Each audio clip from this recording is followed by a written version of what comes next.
Hello యేసుక్రీస్తునామమున అందరికీ హృదయపూర్వక వందనములు. ప్రత్యేకమైన సమయంలో ప్రత్యేకమైన రోజు యొక్క వాగ్దానంతో మీ ముందుకు వచ్చున్నాను.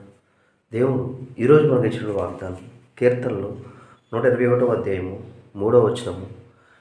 ప్రభువు ఆయన నీ పాదము త్రొట్టిల్లనీయడు. హల్లెలూయా. ఈ వాగ్దానం ద్వారా మనకి క్షేమం కలుగును గాక.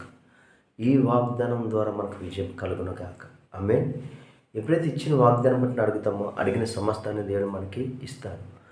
దేవుడు అనేకమైన వాగ్దానాలు చేసి ఉన్నాడు. ప్రతి వాగ్దానానికి నజరేయుడైన యేసుక్రీస్తు మన వారసులుగా చేసేసి ఉన్నాడు. కాబట్టి నువ్వేదైతే అడుగుతావో దేవుడు నువ్వు అడిగిన దానికన్నా అత్యధికమైన కార్యాలు నీ జీవితంలో చేస్తాడు. ఎందుకంటే నువ్వు ఆయన విశ్వసించుట ద్వారా ఆయన నీలోనే ఉన్నాడు. లోకాన్ని జయించిన వాడు నజరేయుడైన యేసుక్రీస్తు. నీ విశ్వాసం ద్వారా ఆయన నీలోనే ఉన్నాడు. కాబట్టి ప్రతిదాన్ని జయించగల సామర్థ్యము నీలోనే ఉంది. ఏ విషయంలో నువ్వు భయపడడానికి వీలు లేదు. ఏ ప్రయాణంలో నువ్వు భయపడడానికి వీలు లేదు. ప్రతి మార్గమందు ఆయన నీకు తోడై ఉంటాడు. కాబట్టి నా ముందున్నవాడు ఆయనే, నన్ను నడిపించేవాడు ఆయనే. ఎప్పుడైతే ఆయన మీద ఆధారపడి ముందుకు వెళ్తావో దేవుడు ప్రతి ఒక్క విషయంలో నీ జీవితంలో అద్భుతము చేస్తాడు. ప్రార్థించుకుందామా. మహాప్రేమ గల తండ్రికి వందనాలు స్తుతులు చెల్లించుకున్నాం దేవా. ప్రతి ప్రయాణాలు మీరే తోడే నడిపించండి తండ్రి. తన దగ్గర నరకలను ముట్టి స్వస్థపరచండి తండ్రి.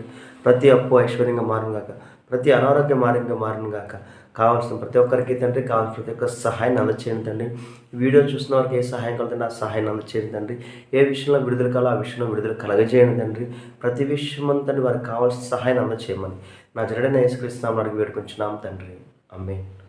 అందరికీ హృదయపూర్వక వందనములు.